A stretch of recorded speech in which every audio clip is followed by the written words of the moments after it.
সবাইকে স্বাগত। আশা করি আপনারা সকলে ভালো আছেন। আপনাদের পরীক্ষাটি এমসিকিউ হবে। আপনারা অনেকেই জানেন, আবার অনেকেই জানেন না। আমি বলে রাখি আপনাদের পরীক্ষাটি এমসিকিউ হবে। আজকে একটি এমসিকিউ পরীক্ষার মডেল টেস্ট নিয়ে এসেছি। ইনশাআল্লাহ এই মডেল টেস্ট থেকে 25 থেকে 30 নাম্বার আপনি অনায়াসে কমন পাবেন। শুধু কষ্ট করে একটু সময় নিয়ে সম্পূর্ণ ভিডিওটা দেখেন, আপনি পরীক্ষায় পাস করতে পারবেন। আপনাদের পরীক্ষাটি এমসিকিউ হবে, যেমন এখানে রয়েছে সুশিক্ষিত লোকই মাত্র স্বশিক্ষিত উক্তিটি কার। মনে করেন সঠিক উত্তর হচ্ছে প্রমোদ চৌধুরী। এখানে 4টা অপশন থেকে সঠিক উত্তর হচ্ছে ডি। তাহলে ডি নাম্বারটা আপনারা বরাট করতে হবে। আমরা আপনাদের জন্য একদম শর্ট করে চূড়ান্ত সাজেশন তৈরি করেছি। পরীক্ষার প্রশ্ন প্যাটার্ন যেমন থাকবে সেম প্যাটার্নে আমরা একটি চূড়ান্ত সাজেশন তৈরি করেছি। সাজেশনটি নিতে স্ক্রিনে দেওয়া হোয়াটসঅ্যাপ নাম্বার রয়েছে, ইমো নাম্বার রয়েছে। দুটোর মধ্যে যে কোনো একটি মেসেজ করে সাজেশনটি সংগ্রহ করুন। সাজেশনের মূল্য 100 টাকা। আমি বলি অবশ্যই প্রত্যেকে আমাদের সাজেশনটি সংগ্রহ করবেন, আপনি পরীক্ষায় পাশ করবেন। যারা বিভিন্ন চাকরির কারণে, কাজের কারণে অথবা পড়ালেখা একটু বুঝেন, কম সময় পান না, তারা অবশ্যই আমাদের এই শর্ট সাজেশনটি সংগ্রহ করে শুধু A to Z পড়ে যাবেন। পরীক্ষা দিতে গেলে আপনি উত্তীর্ণ হয়ে যাবেন ইনশাল্লাহ। তাই বলে রাখি, প্রত্যেকে 100 টাকার বিনিময় হলো। স্ক্রিনে দেওয়া হোয়াটসঅ্যাপ নম্বর রয়েছে, ইমো নম্বর রয়েছে।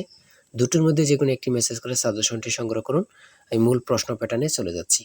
এখানে সর্বপ্রথম রয়েছে সুশিক্ষিত লোকই মাত্র স্বশিক্ষিত উক্তিটি কার। সঠিক উত্তর হচ্ছে প্রমোদ চৌধুরী। আমরা জানি প্রত্যেকটি পরীক্ষায় বাংলা, ইংরেজি, গণিত, সাধারণ জ্ঞান থেকে কিন্তু পরীক্ষায় প্রশ্ন আসে। ঠিক আছে, এমনভাবে কিন্তু আমরা যে প্রশ্ন উত্তরগুলো নিয়েছি খুবই গুরুত্বপূর্ণ। হ্যাঁ, যেমন 3 নম্বরে রয়েছে উপযুক্ত শব্দটির অর্থ কী। সঠিক উত্তর হচ্ছে উপরের উল্লেখিত। এখানে বিপরীত শব্দ, সমার্থক শব্দ, ট্রান্সলেট থেকে অবশ্যই প্রশ্ন থাকবে। ঠিক আছে, কোন ভাষার শব্দ, ভাষা থেকে একটি প্রশ্ন থাকবে। হ্যাঁ, তাই বলি অবশ্যই আমাদের চ্যানেলটি সাবস্ক্রাইব ও পেজটি ফলো দিয়ে রাখবেন। কেন? পরীক্ষার নোটিশ, পরীক্ষার রেজাল্ট, পরীক্ষার প্রশ্ন সমাধান, যাবতীয় সকল তথ্য সবার আগে আমরা ভিডিও আপলোড দিয়ে রাখি। আপনি যদি চ্যানেলটি সাবস্ক্রাইব, পেজটি ফলো দিয়ে রাখেন, সবার আগে চলে যাবে আপনার কাছে নোটিফিকেশন। মনে করেন আপনি পরীক্ষা দিয়েছেন, পরীক্ষার প্রশ্ন সমাধান দেখিয়ে দিব, তারপরে রেজাল্টের অপেক্ষা করা লাগবে না, আমাদের চ্যানেলে পেয়ে যাবেন, সকল তথ্য পেয়ে যাবেন। এবং কি নতুন নতুন চাকরির তথ্য পেয়ে যাবে। সার্কুলার দেওয়ার সাথে সাথে আমাদের চ্যানেলে আপলোড দেওয়া হবে। আপনি শুধু আমাদের চ্যানেলটি সাবস্ক্রাইব, পেজটি ফলো দিয়ে রাখলে সবার আগে চলে যাবে আপনার কাছে নোটিফিকেশন। তাই অবশ্যই চ্যানেলটি সাবস্ক্রাইব, পেজটি ফলো দিয়ে আমাদের মেম্বার সদস্য হয়ে আমাদের সাথেই থাকবেন। তারপরে রয়েছে অপরিণত অর্থে কাঁচা শব্দের ব্যবহার কোনটি। কাঁচা বয়স। মাথা দেওয়া শব্দটির অর্থ কী? দায়িত্ব গ্রহণ। হ্যাঁ, বুঝতে হবে কিন্তু আমাদের সাজেশনের প্রত্যেকটি প্রশ্নের ব্যাখ্যা ও সমাধান সহ পেয়ে যাবেন। ঠিক আছে, কবিতা শব্দের বহু বচন কোনটি? সঠিক উত্তর হচ্ছে কবিতা গুচ্ছ। সন্ধি বিচ্ছেদ থেকে অবশ্যই একটি প্রশ্ন থাকবেই। ঠিক আছে, অবশ্যই একটি প্রশ্ন থাকবে। শুদ্ধ বানান থেকে অবশ্যই থাকবে।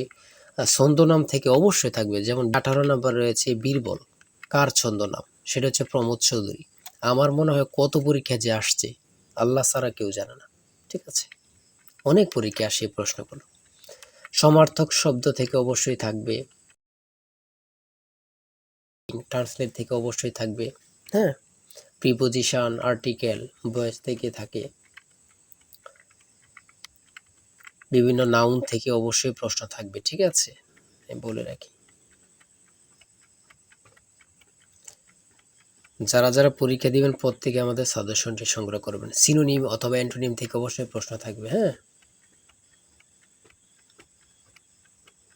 সিনোনিম অথবা অ্যান্টোনিম থেকে প্রশ্ন থাকবেই 100% শিওর, এটা ধরে নিতে পারেন। প্রিপোজিশন থেকে অবশ্যই প্রশ্ন থাকবে।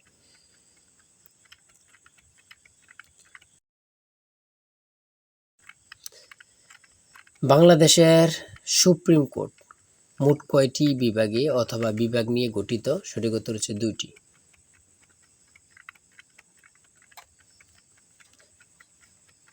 ম্যানগ্রোভ বন কি?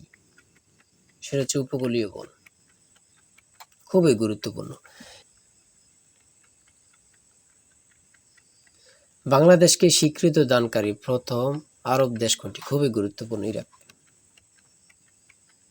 আয়তনে বাংলাদেশের বড় জেলা কোনটি? খুবই গুরুত্বপূর্ণ, রাঙ্গামাটি। ঢাকা কত সালে সুবা বাংলার রাজধানী হয়? সঠিক উত্তর হচ্ছে 1610 সালে।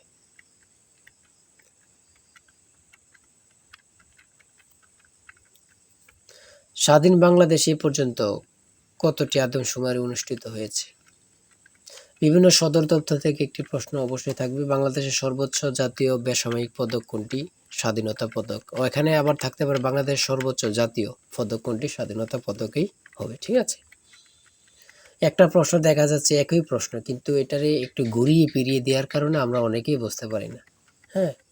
ঘুরিয়ে ফিরিয়ে দিলেই কিন্তু আমরা অনেকেই বুঝতে পারি না। এটি কিন্তু আমাদের একটা বড় সমস্যা। একটি সংখ্যা ২২০ থেকে যত বড়, ৪৯০ থেকে তত ছোট। সংখ্যাটি কত? এই ২টা সংখ্যা যোগ দিয়ে ২ দিয়ে ভাগ দিলে কিন্তু বাইর হয়ে যায়। ২টা সংখ্যা যোগ দিয়ে ২ দিয়ে ভাগ দিবেন, বের হয়ে যাবে। হ্যাঁ? একদম ইজি, যদি বোঝেন ইজি, আর না বুঝলে তো কঠিন হবেই, ঠিক না? যারা প্রথম পরীক্ষা দিবেন তাদের জন্য একটু কঠিন। আর যারা অনেকদিন পরীক্ষা দিচ্ছেন, ফেল করতেছেন, অথবা এমসিকিউ পরীক্ষা উত্তীর্ণ হচ্ছেন, লিখিত পরীক্ষায় ফেল করতেছেন, এমসিকিউ লিখিত উত্তীর্ণ ভাইভাতে যেয়ে ফেল করতেছেন, তারা পরীক্ষা সম্পর্কে অনেক কিছুই জানেন। তাই বলে রাখি আজকের ভিডিও এই পর্যন্তই। ঠিক আছে? আজকে ৮০টি এমসিকিউ নিয়ে আলোচনা করেছি। আমাদের আমাদের চ্যানেলে কিন্তু আমাদের পেজে অনেক ভিডিও দেয়া আছে। আপনারা ওখান থেকে দেখে আসতে পারেন। আর এখান থেকে ওখান থেকে না দেখে আমাদের চ্যানেলটি সাবস্ক্রাইব ও পেজটি ফলো দিয়ে রাখেন। ভিডিও আপলোড দেওয়ার সাথে সাথে চলে যাবে আপনার কাছে নোটিফিকেশন। আপনি অনেক তথ্য পেয়ে যাবেন। আর আমাদের সাজেশনটি সংগ্রহ করে রাখেন। ইনশাআল্লাহ আপনি পরীক্ষা উত্তীর্ণ হয়ে যাবেন। আমাদের সাজেশনটি নিতে স্ক্রিনে দেওয়া হোয়াটসঅ্যাপ নম্বর রয়েছে। এটা হোয়াটসঅ্যাপ অথবা ইমো নাম্বার, যেকোনো একটি মেসেজ করেন, আমাদের সাজেশনটি সংগ্রহ করতে পারবেন। ইনশাআল্লাহ সাজেশনটি পরীক্ষা দিতে গেলে আপনি উত্তীর্ণ হয়ে যাবেন। সবাই ভালো থাকবেন, সুস্থ থাকবেন। আর আপনার যে কোনো সমস্যা কমেন্টে লিখুন।